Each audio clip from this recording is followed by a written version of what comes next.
श्री स्वामी समर्थ अवधूत चिंतन श्री गुरुदेव दत्त। गुरुचरित्र पारायणाचे नियम। गुरुचरित्र पारायण करताना आपल्याला अतिशय काळजीपूर्वक करावे लागते। श्री गुरुचरित्र पारायण हे जागरूक आणि त्वरित फळ देणारे आहे, पण ते करताना सुद्धा आपल्याला कडक नियम पाळावे लागतात। आपण जर मनोभावे नियम पाळून पारायण केले तर आपल्या मनातल्या सर्व इच्छा नक्कीच पूर्ण होतात। स्वामी महाराज आपल्या सर्व इच्छा पूर्ण करतात। श्री गुरुदत्तांची कृपादृष्टी आपल्यावर व्हावी यासाठी पारायणाआधीच काही गोष्टी ठरवून मगच पारायणाला सुरुवात केली पाहिजे। कोणत्या गोष्टी पारायण सुरू करण्यापूर्वी लक्षात ठेवाव्यात जेणेकरून आपल्याला संपूर्ण फलप्राप्ती होईल, तेच आपण आजच्या या व्हिडिओमध्ये पाहणार आहोत। तरी व्हिडिओ शेवटपर्यंत पूर्ण बघा। श्री गुरुचरित्र पारायण 3 दिवस, 7 दिवस किंवा 11 दिवसांचे करता येते। आपल्या इच्छेनुसार आपण हे पारायण किती दिवसांचे करावे हे ठरवावे। दररोज किती अध्याय वाचायचे हे आपल्याला किती दिवसांचे पारायण करायचे आहे यावर अवलंबून असते। 3 दिवसाच्या पारायणात दररोज 18 अध्याय, 7 दिवसांमध्ये दररोज 7.57 अध्याय आणि 11 दिवसांमध्ये दररोज 4.82 अध्याय वाचायचे असतात। पारायणाची सुरुवात कोणत्याही दिवशी करू शकता, पण शनिवार, गुरुवार किंवा पुष्य नक्षत्र असल्यास शुभ मानले जाते। गुरुचरित्र पारायणाची मांडणी कशी करावी? गुरुचरित्र पारायण हे एक अत्यंत शुभ आणि फलदायी पूजा आहे, जी श्री स्वामी समर्थ महाराज आणि दत्तगुरूंच्या कृपेसाठी केली जाते। या पूजेची मांडणी योग्यरित्या करणे गरजेचे आहे, जेणेकरून आपल्याला पूजेचा पूर्ण लाभ मिळेल। पूजेची तयारी। सर्वप्रथम आपले देवघर स्वच्छ धुवून आणि पुसून घ्यावे। पूजेसाठी लागणारे साहित्य: स्वच्छ कपडे, पाट किंवा चौरंग, स्वामी समर्थ महाराजांचा फोटो किंवा दत्त महाराजांचा फोटो, गुरुचरित्र पारायणासाठी गुरुचरित्र ग्रंथ, दिवा, शुद्ध तूप, हळद, कुंकू, अक्षता, फुले, भस्म, तांदूळ आणि सुपारी, कलश, तांबे, शंख आणि घंटा, घंटा म्हणजेच देवपूजेतील घंटी, आसन, नैवेद्य, धूप, दीप, अगरबत्ती, आरतीसाठी ताट, दानधर्म साहित्य, धान्य, वस्त्र, दक्षिणा इत्यादी दानधर्म करण्यासाठी। आता सर्वात आधी दीप प्रज्वलित करून घ्यावे। त्यासाठी शुद्ध तुपाचा दिवा प्रज्वलित करून त्याची पूजा करावी। हळद, कुंकू आणि अक्षता वाहून फुले अर्पण करावीत। आपल्या पहिल्या 3 बोटांनी भस्म आपल्या कपाळाला आणि छातीला लावावा। आता पाहूया कलश स्थापना कशी करावी। शुद्ध जलाने भरलेल्या तांब्या घेऊन त्यात हळद, कुंकू, अक्षता आणि फुलं टाकावीत। 1 सुपारी टाकावी आणि त्यावर विड्याची 5 पाने देठासहित ठेवावीत। गणपती बाप्पांच्या शेजारी चौरंगावर थोडेसे तांदूळ ठेवा आणि त्यावर कलश स्थापित करावा। कलशावर खालून वर कुंकूने रेषा काढाव्यात आणि त्याची पूजा करावी। दत्तगुरु पूजन। स्वामी समर्थ महाराजांचे पूजन कसे करावे? आपल्या देवघरातील दत्तगुरूंची मूर्ती, जर मूर्ती नसेल तर सुपारी ठेवावी। तांब्याच्या देवपूजेच्या प्लेटमध्ये थोड्याशा अक्षता घेऊन त्यावर मूर्ती ठेवावी। दत्तगुरूंना शुद्ध पाणी, पंचामृत आणि पुन्हा शुद्ध पाणी घालून स्नान करावे। त्यानंतर पुरुष सूक्ताचा अभिषेक करावा। अभिषेक झाल्यानंतर मूर्ती स्वच्छ पुसून घ्यावी आणि त्यांना हळद, कुंकू, अक्षता, फुले, भस्म अर्पण करावा। गुरुचरित्र पारायणाची पूजा कशी करावी? गुरुचरित्र पूजा मांडणी करताना शांततेने आणि व्यवस्थित लक्ष देऊन करावी, कारण पूजा विधीमध्ये काही कमी राहिल्यास पूजा संपन्न होत नाही। देवघरातील शंख आणि घंटी घ्यावी। उजव्या हाताला शंखाची आणि डाव्या हाताला घंटीची स्थापना करावी। शंखाला गंध लावावा आणि घंटीला गंध, अक्षता आणि फुले व्हावीत। कलश ज्या ठिकाणी स्थापन केले आहे त्याच्या समोर जोड पाण्यावर 1 सुपारी, हळकुंड आणि 1 बदाम ठेवावा। पूजा सुरू असताना मनातल्या मनात गुरु दत्तात्रयांचा मंत्र किंवा श्री स्वामी समर्थ हे मंत्र जपण्यास सुरुवात करावी। स्वामींचा फोटो, नवनाथ महाराजांचा फोटो आणि गुरु दत्तात्रयांचा फोटो यांची पंचोपचार पूजा करावी। त्यांना हळद, कुंकू, अक्षता, गंध, अक्षता, फुले वाहून भस्म आणि फुलांचे हार घालावे। जो फोटो तुमच्याकडे असेल त्या फोटोची पूजा करावी। सगळेच फोटो ठेवणे गरजेचे नाही, किंवा तुम्ही ज्या देवाच्या नावाने गुरुचरित्र पारायण करत आहात त्या देवाचा फोटो ठेवावा। आपल्यासाठी आणि दत्त महाराजांसाठी आसन ठेवावे. दत्त महाराज पारायणाच्या वेळी फेरी मारत आपले वाचन श्रवण करतात, अशी दत्तभक्तांची भावना आहे. चौरंगाच्या पुढे एक पाट किंवा चौरंग ठेवावा. गुरुचरित्राच्या पोथीसाठी हे आसन आहे. रोज पोथी वाचन करताना या आसनावरच ठेवून वाचन करावे. पाटावर स्वच्छ वस्त्र ठेवावे. त्यावर थोडी अक्षता आणि गुरुचरित्राची पोथी ठेवावी. पोथीची पंचोपचार पूजा करावी. म्हणजे हळद, कुंकू, अक्षता, नंद अक्षता आणि फुले वाहून सरस्वती नमा मंत्र जपावा.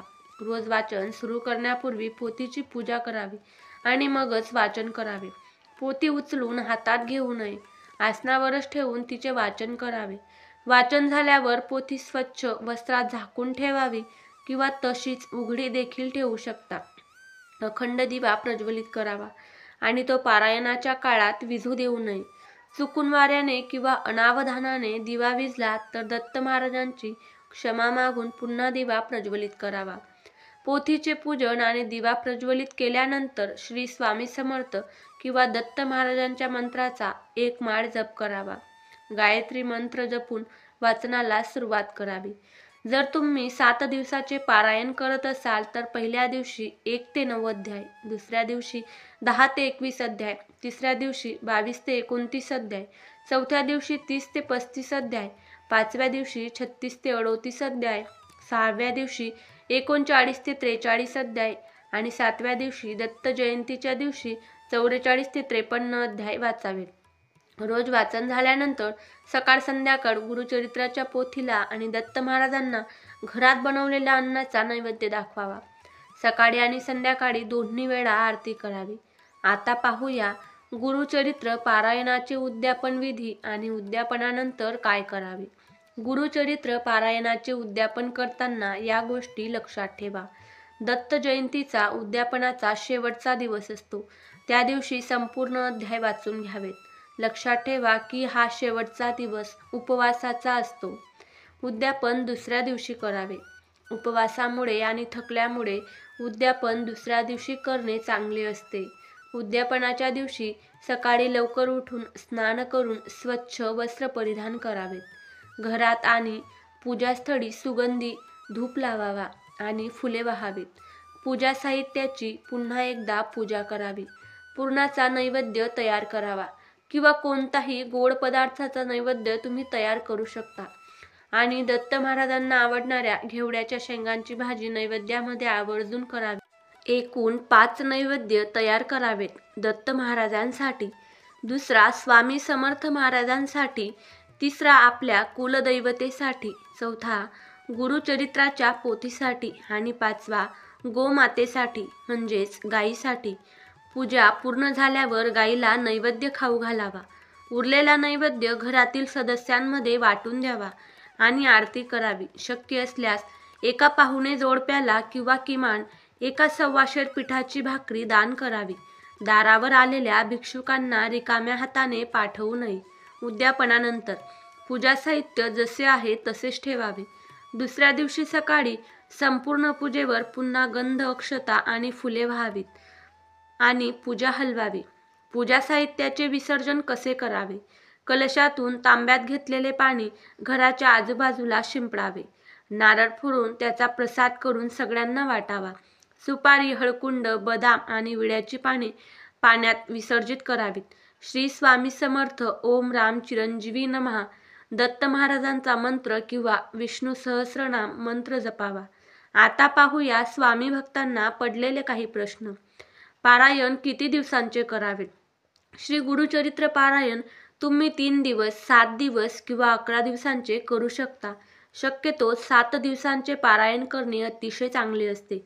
दुसरा प्रश्न म्हणजे श्री गुरुचरित्र पारायण कोणत्या वेळी करावे. पारायण करण्यासाठी सकाळची 4 नंतरची वेळ अतिशय चांगली आहे. परंतु काही कारणास्तव तुम्हाला सकाळी जमत नसेल तर तुम्ही दिवसभरात केव्हाही करू शकता. फक्त दुपारी 12 ते 12:30 या वेळेमध्ये पारायण करू नका. ही वेळ दत्तगुरूंच्या भिक्षेची वेळ असते. मनात फक्त श्रद्धा आणि भाव हवा. बाकी कोणत्याही वेळी पारायण केले तरी त्याचे फळ मिळतेच.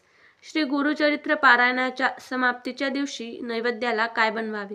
नैवेद्यासाठी तुम्ही कोणताही गोड पदार्थ बनवू शकता, जसे की पुरणपोळी किंवा इतर कोणताही पदार्थ.